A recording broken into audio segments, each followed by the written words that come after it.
Hello, my name is Keith Bergman, and this is the walkthrough for Dicecrash for the TI-99 4A home computer. Dicecrash is a game I made back in 2015, and you're about to see here. There's the title screen. Little theme song. Dicecrash can basically be summed up as Yahtzee meets Tetris. You'll see here there's a playboard. Dice appears at the top. Use the arrow keys to move back and forth. You have one of 5 positions, and you hit enter to drop the dice. There's a 4 coming down. What you want to do is create hands similar to poker hands, full house, straight, things like that. 5 of a kind, 4 of a kind. And but you have to put the dice somewhere. So sometimes it leads to finding weird combinations. Now see the bottom row there, that is 2 pairs. A pair of 4s and a pair of 1s. So those are going to be some points. In the bottom right corner you'll see your goal. For round 1 your goal is 500 points. There is a sliding scale of points. Here we have on this row we have 3 6s, that's good. Start on the next row up. Your score is only counted across the rows, and it's tallied up after you've filled up the playfield. Alright, on that one, now we have 4 6s, so there's 4 of a kind on that line, that's good. So we have 4s and 5s up there. So as you can see, as you fill the playfield, you have less and less time to decide where to put things. There we have 4 4s there, that's good. Now another 4, now you're starting on a new row. So it leads to a lot of stacking and weird decisions you have to make sometimes, trying to find the best combination of things. Right there with that blank dice, that's what happens if you don't send it down in a certain amount of time. You wind up with a blank dice. That's not going to account for anything. That's going to actually just be a block and make it harder to get any points on that section. Alright, so now we have kind of some chaos going on here. The player's trying to figure out how to get around that. There's 6 coming down here, so there's 2 rows. Now we have our first power-up. You have to drop power-ups. That's a bad one. It blanks out the top dice in every column. So now there's a whole slew of blank dice and some rows that aren't going to amount to any scores. So it's going to be that much harder to get to 500 points. Now there's only 1 power-up in level 1, and then 2 in level 2, and so on. And some of the power-ups are good. You can get multipliers that'll double and triple your score. You can get things to blow up certain sections, so you can actually blow up a whole column sometimes. Things like that will help you strategize, help you clear out bad spots, and give you a second chance sometimes to fix areas and increase your score. So let's check back in here. We're not looking great on this playfield, but there's a lot of 6s coming down, some pairs coming in. Now there's 2 pairs on that line. The lines with the blank squares, unless you have something that clears those out, that's pretty much, those lines won't get you any points. But there's a full house there, 3 2s and 2 6s. Alright, and there's another full house. Those are going to be some good points. We're almost to the end now. You're running out of places to put the dice, and it's less and less time to figure out where to put each one. Sometimes you just have to put them in the only available spot and hope for the best. Alright, we're filling up the last few squares here. And there's a nice 3 of a kind, and then being the TI and being an older game, it takes a second to tally the scores, but it's doing that now. This game is programmed in Extended Basic on the TI-99 4A in the Classic 99 emulator. And now you can see the scores are racking up, but those 4 of a kinds really helped us out. And we made our goal. So we press space, it clears out, and then level 2 will start. Now in level 2, there will be more power-ups. Our goal is 1,200 points. So we have to work even harder. And there's less time after each level. There's less time before the dice will automatically descend as a blank dice. So you have to Think faster, move faster. Look at that. 2, 3, 4, 5, 6. Got a nice straight right there. Just handed to you pretty much. So we're filling up the space. Trying to strategize. Got the makings of another straight here.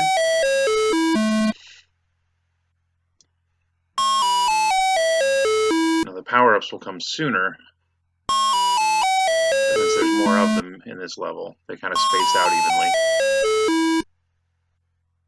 Alright, we got that 2, 3, 4, 5. We should have dropped the 1 there to make another straight, but a 1 or a 6 will do it, so.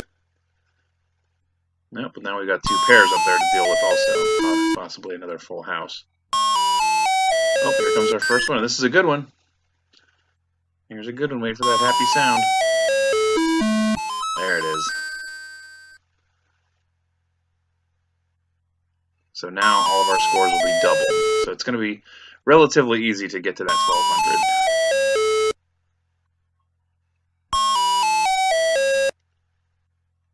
Alright, got 3 of a kind going, a pair of 2s there. It's finally got that other straight put together.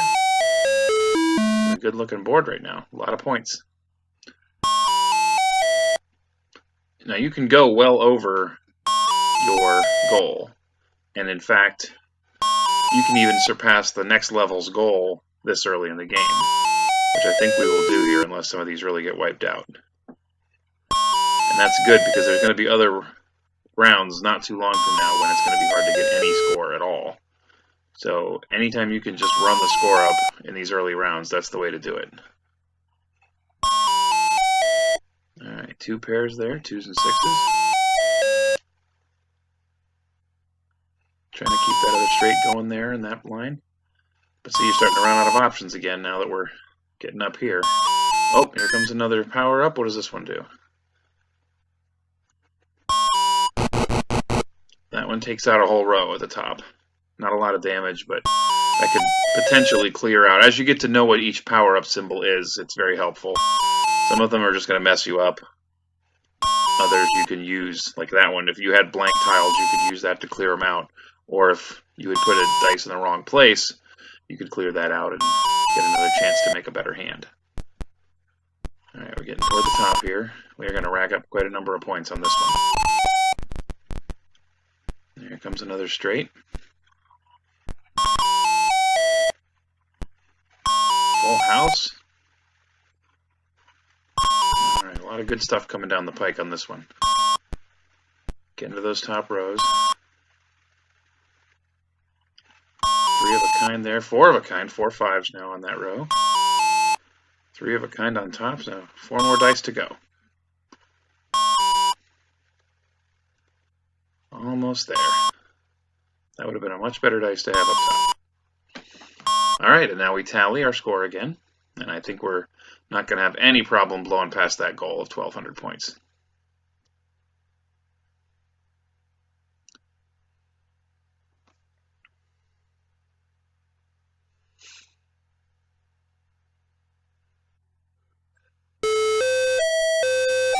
Alright, now level 3, you have less time to react, and you get a few piled up at the bottom there just to make things tricky, give you something to work around right off the bat. And also there will be more power-ups in this level too.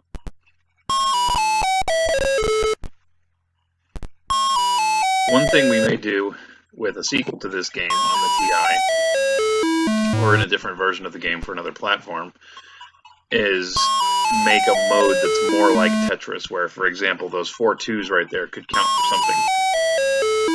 They could either be deleted and eliminated like a Tetris board, or you could rack up scores going vertically as well as horizontally. This being an extended basic game.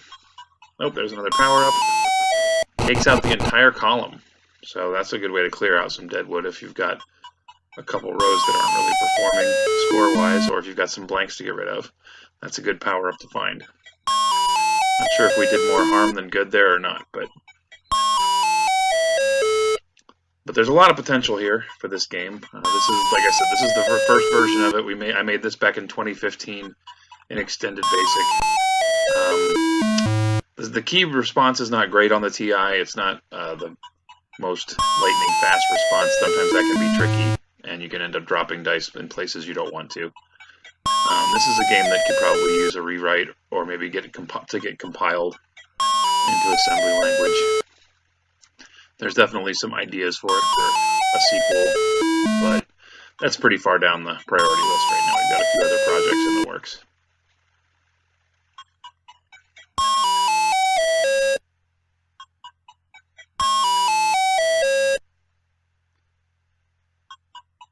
We've got some good potential.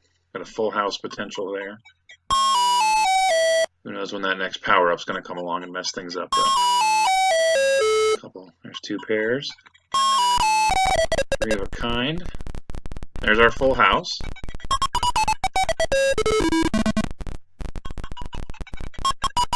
Nice 3 of a kind. Oh, and here comes another power-up.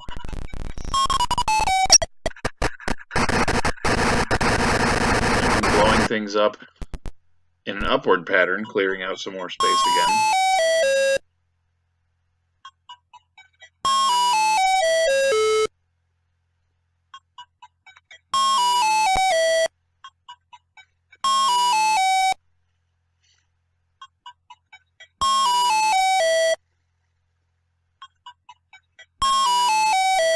Probably should have put that in a different row, but what are you going to do?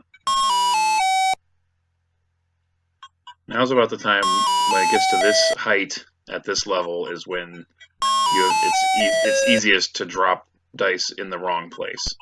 Like that definitely shouldn't have gone there. That 2 should have gone where that one went. But you kind of have to just make the best of it. You have to think fast, but you also have to be kind of deliberate and careful with your keystrokes. There's 3 of a kind on that row. There's a full house. Oh, and another power-up. This one is tricky. It turns the whole column into whatever the top dice was. So that just messed up, potentially, and we got so flustered by that we dropped a blank dice.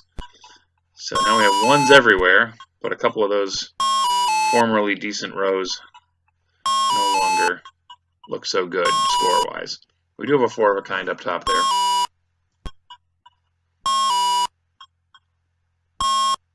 Hopefully we can pull it straight out here.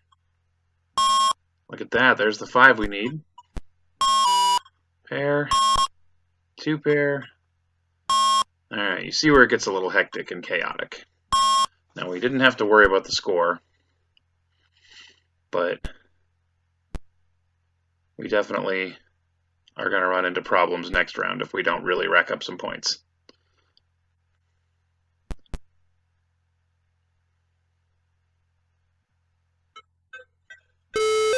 But for right now, we're still alive and we're in the game.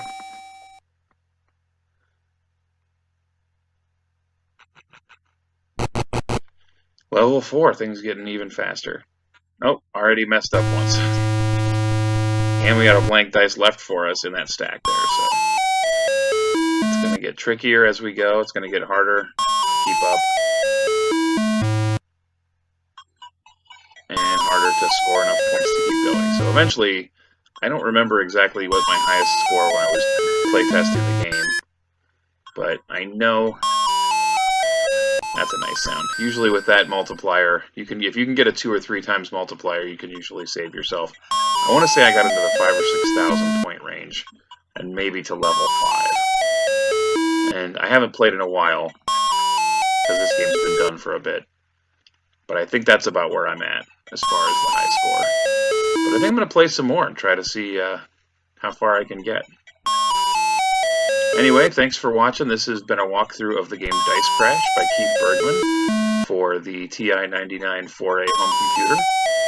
Again, it was developed in 2015 on the Classic 99 emulator and in the Extended Basic Programming Language. And it is copyright 2015 Keith Bergman. And if you have any questions or anything, you can always email me or just go to my website at orphantech.com and I would be happy. Oh, there's a bummer. Yeah, I don't think we're going to get through this level. So, thanks for watching, and if you have any questions, just shoot me a message or find me on Facebook, Instagram, or Twitter.